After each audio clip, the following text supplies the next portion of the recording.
Hello everyone, it's another day, beautiful day today. Welcome to my channel. Welcome to my Let's Read Bible series. Okay, without further ado, today we are going to read Genesis chapter 16 to 20. Okay, let's start. The birth of Ishmael. Now Sarai, Abram's wife, had not been able to bear children for him. But she had an Egyptian servant named Hagar. So Sarai said to Abram, "The Lord has prevented me from having children. Go and sleep with my servant. Perhaps I can have children through her." And Abram agreed with Sarai's proposal. So Sarai, Abram's wife, took Hagar, the Egyptian servant, and gave her to Abram as a wife. This happened 10 years after Abram had settled in the land of Canaan. So Abram had sexual relations with Hagar, and she became pregnant. But when Hagar knew she was pregnant, she began to treat her mistress Sarai with contempt. Then Sarai said to Abram, "This is all your fault. I put my servant into your arms, but now that she is pregnant, she treats me with contempt. The Lord will show who's wrong, you or me." Abram replied, "Look, she is your servant, so deal with her as you see fit." Then Sarai treated Hagar so harshly that she finally ran away.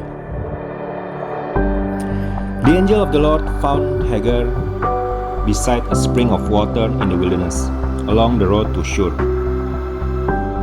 The angel said to her, "Hagar, Sarai's servant, where have you come from, and where are you going?" "I'm running away from my mistress Sarai," she replied. The angel of the Lord said to her, "Return to your mistress and submit to her authority." Then he added, "I will give you more descendants than you can count."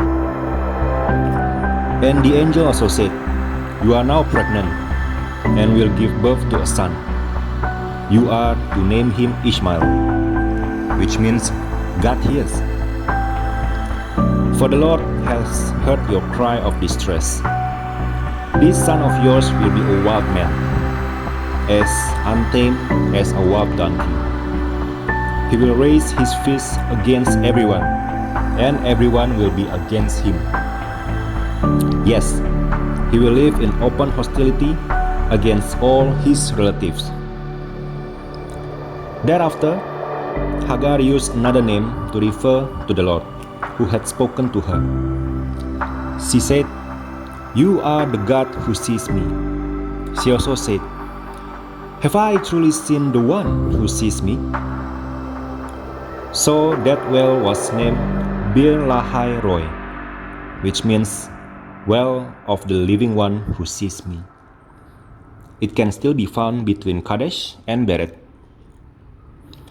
So Hagar gave Abram a son, and Abram named him Ishmael.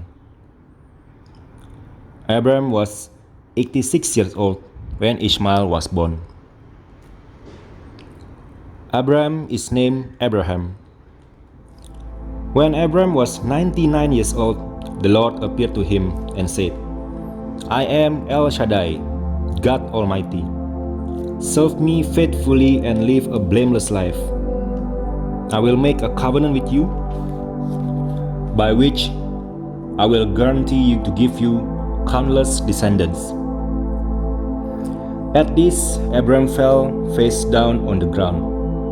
Then God said to him, "This is my covenant with you. I will make you the father of a multitude of nations. What's more, I am changing your name. It will no longer be Abram. Instead, you will be called Abraham, for you will be the father of many nations. I will make you extremely fruitful. Your descendants will become many nations, and kings will be among them. I will confirm my covenant with you and your descendants after you, from generation to generation. This is the everlasting covenant. I will always be your God and the God of your descendants after you. And I will give the entire land of Canaan, where you now live as a foreigner, to you and your descendants. It will be their possession forever, and I will be their God. The mark of the covenant. Then God said to Abraham, "Your responsibility is to obey the terms of the covenant. You and all your descendants have this continual responsibility. This is the covenant that you and your descendants must keep. Each male among you must be circumcised. You must cut off the flesh of your foreskin as a sign of the covenant between me and you.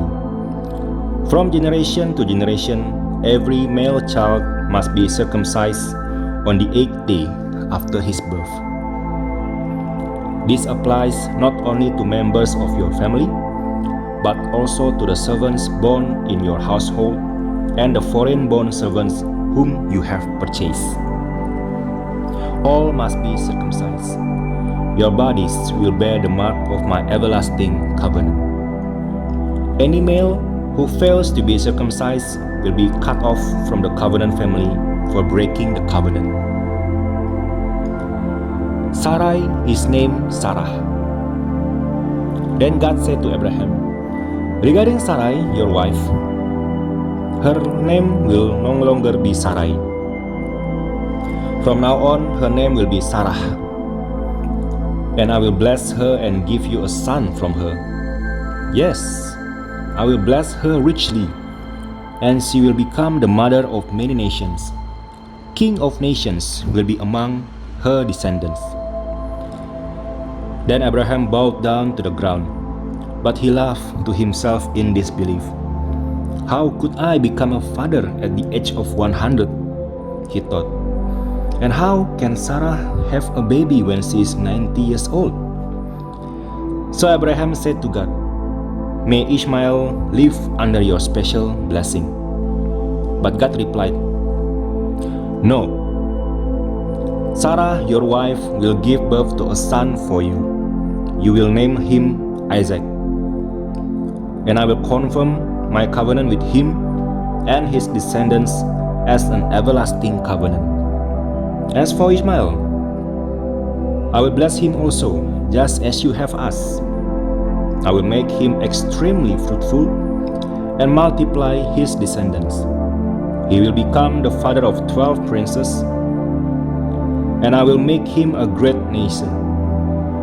But my covenant will be confirmed with Isaac, who will be born to you and Sarah about this time next year." When God had finished speaking, he left Abraham. On that very day, Abraham took his son Ishmael and every male in his household, including those born there and those he had bought. Then he circumcised them, cutting off their foreskins, just as God had told him. Abraham was 99 years old when he was circumcised, and Ishmael his son was 13. Both Abraham and his son Ishmael were circumcised on that same day, along with all the other men and boys of the household, whether they were born there or bought as servants. All were circumcised with him. A son is promised to Sarah. The Lord appeared again to Abraham near the oak grove belonging to Mamre. One day, Abraham was sitting at the entrance to his tent during the hottest part of the day. He looked up and noticed 3 men standing nearby. When he saw them, he ran to meet them and welcomed them, bowing low to the ground. "My Lord," he said, "if it pleases you, stop here for a while. Rest in the shade of this tree while water is brought towards your feet." And since you've honored your servant with this visit, let me prepare some food to refresh you before you continue on your journey." "All right," they said, "do as you have said." So Abraham ran back to the tent and said to Sarah, "Hurry, get 3 large measures of your best flour, knead it into dough, and bake some bread." Then Abraham ran out to the hut and chose a tender calf and gave it to his servant, who quickly prepared it. When the food was ready, Abraham took some yogurt and milk and the roasted meat, and he served it to the men. As they ate, Abraham waited on them in the shade of the trees. "Where is Sarah, your wife?" the visitors asked. "She's inside the tent," Abraham replied. Then one of them said, "I will return to you about this time next year, and your wife Sarah will have a son." Sarah was listening to this conversation from the tent. Abraham and Sarah were both very old by this time, and Sarah was long past the age of having children. So she laughed silently to herself and said, "How could a worn-out woman like me enjoy such pleasure? Especially when my master, my husband, is also so old?" Then the Lord said to Abraham, "Why did Sarah laugh? Why did she say, 'Can an old woman like me have a baby?' Is anything too hard for the Lord? I will return about this time next year, and Sarah will have a son." Sarah was afraid, so she denied it, saying, "I didn't laugh." But the Lord said, "No, you did laugh." Abraham intercedes for Sodom. Then the men got up from their meal and looked out toward Sodom. As they left, Abraham went with them to send them on their way. "Should I hide my plan from Abraham?" the Lord asked. "For Abraham will certainly become a great and mighty nation, and all the nations of the earth will be blessed through him. I have singled him out so that he will direct his sons and their families to keep the way of the Lord by doing what is right and just. Then I will do for Abraham all that I have promised." So the Lord told Abraham, "I have heard a great outcry from Sodom and Gomorrah, because their sin is so flagrant. I am going down to see if their actions are as wicked as I have heard. If not, I want to know." The other men turned and headed toward Sodom, but the Lord remained with Abraham. Abraham approached him and said, "Will you sweep away both the righteous and the wicked? Suppose you find 50 righteous people living there in the city. Will you still sweep it away and not spare it for their sakes? Surely you wouldn't do such a thing, destroying the righteous along with the wicked. While you would be treating the righteous and the wicked exactly the same. Surely you wouldn't do that? Should not the judge of all the earth do what is right?" And the Lord replied, "If I find 50 righteous people in Sodom, I will spare the entire city for their sake." Then Abraham spoke again, "Since I have begun, let me speak further to my Lord, even though I am but dust and ashes. Suppose there are only 45 righteous people rather than 50. Will you destroy the whole city for lack of 5? And the Lord said, "I will not destroy it if I find 45 righteous people there." Then Abraham pressed his request further. "Suppose there are only 40? And the Lord replied, "I will not destroy it for the sake of the 40. "Please don't be angry, my Lord," Abraham pleaded. "Let me speak. Suppose only 30 righteous people are found?" And the Lord replied, "I will not destroy it if I find 30. Then Abraham said, "Since I have dared to speak to the Lord, let me continue. Suppose there are only 20? And the Lord replied, then I will not destroy it for the sake of the 20. Finally, Abraham said, Lord, please don't be angry with me if I speak one more time. Suppose only 10 are found there. And the Lord replied, then I will not destroy it for the sake of the 10. When the Lord had finished his conversation with Abraham, he went on his way and Abraham returned to his tent. Sodom and Gomorrah destroyed. That evening, the two angels came to the entrance of the city of Sodom. Lot was sitting there, and when he saw them, he stood up to meet them. Then he welcomed them and bowed with his face to the ground. My lords, he said, come to my home to wash your feet and be my guests for the night.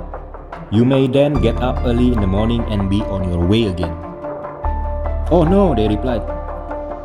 We'll just spend the night out here in the city square. But Lot insisted. So, at last they went home with him. Lot prepared a feast for them, complete with fresh bread made without yeast, and they ate. But before they retired for the night, all the men of Sodom, young and old, came from all over the city and surrounded the house. They shouted to Lot, where are the men who came to spend the night with you? Bring them out to us so we can have sex with them. So Lot stepped outside to talk to them, shutting the door behind him. Please, my brothers, he begged, don't do such a wicked thing. Look, I have 2 virgin daughters. Let me bring them out to you, and you can do with them as you wish. But please, leave these men alone, for they are my guests and are under my protection. Stand back, they shouted. This fellow came to town as an outsider, and now he's acting like our judge. We'll treat you far worse than those other men. And they lunged towards Lot to break down the door. But the 2 angels reached out, pulled Lot into the house and bolted the door. Then they blinded all the men, young and old, who were at the door of the house, so they gave up trying to get inside. Meanwhile, the angels questioned Lot. Do you have any other relatives here in the city?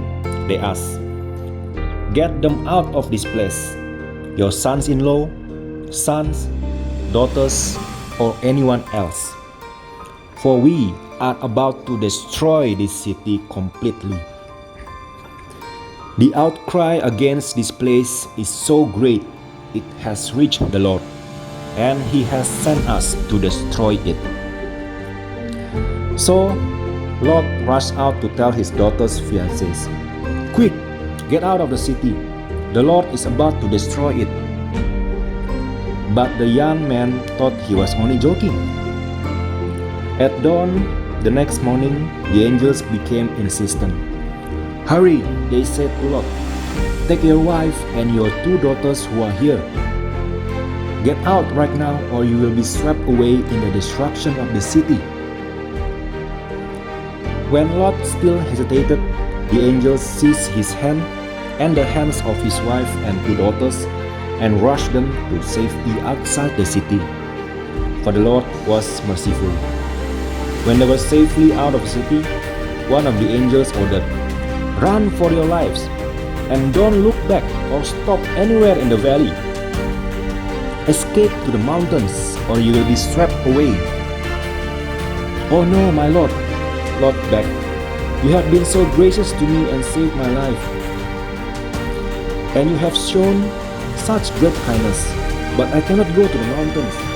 Disaster will catch up to me there, and I would soon die. See, there is a small village nearby. Please let me go there instead. Don't you see how small it is? Then my life will be safe. Alright, the angel said, I will grant your request. I will not destroy the little village, but hurry, escape to it, for I can do nothing until you arrive there.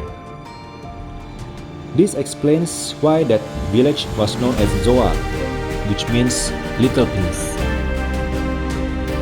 Lot reached the village just as the sun was rising over the horizon. Then the Lord rained down fire and burning sulfur from the sky on Sodom and Gomorrah. He utterly destroyed them, along with the other cities and villages of the plain, wiping out all the people and every bit of vegetation. But Lot's wife looked back as she was following behind him, and she turned into a pillar of salt. Abraham got up early that morning and hurried out to the place where he had stood in the Lord's presence. He looked out across the plain towards Sodom and Gomorrah and watched as columns of smoke rose from the cities like smoke from a furnace.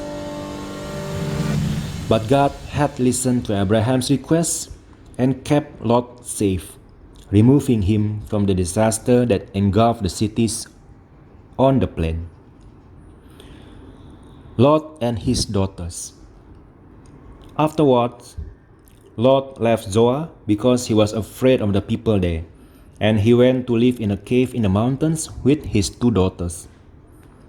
One day, the older daughter said to her sister, "There are no men left anywhere in this entire area, so we can get married like everyone else. And our father will soon be too old to have children. Come, let's get him drunk with wine and then we will have sex with him. That way we will preserve our family line through our father." So that night they got him drunk with wine, and the older daughter went in and had intercourse with her father. He was unaware of her lying down or getting up again. The next morning, the older daughter said to her younger sister, "I had sex with our father last night. Let's get him drunk with wine again tonight and you go in and have sex with him. That way we will preserve our family line through our father." So that night they got him drunk with wine again, and the younger daughter went in and had intercourse with him. As before, he was unaware of her lying down or getting up again. As a result, both of Lot's daughters became pregnant by their own father. When the older daughter gave birth to a son, she named him Moab. He became the ancestor of the nation now known as the Moabites. When the younger daughter gave birth to a son, she named him Ben-Ami. He became the ancestor of the nation now known as the Ammonites.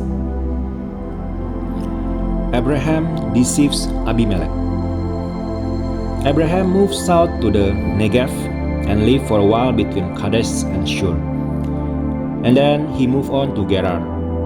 While living there as a foreigner, Abraham introduced his wife Sarah by saying, "She is my sister." So King Abimelech of Gerar sent for Sarah and had her brought to him at his palace. But that night God came to Abimelech in a dream and told him, "You are a dead man, for that woman you have taken is already married."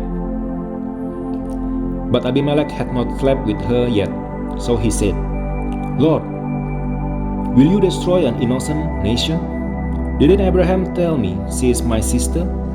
Then she herself said, "Yes, he is my brother. I acted in complete innocence. My hands are clean." In the dream, God responded, "Yes, I know you are innocent. That's why I kept you from sinning against me, and why I did not let you touch her.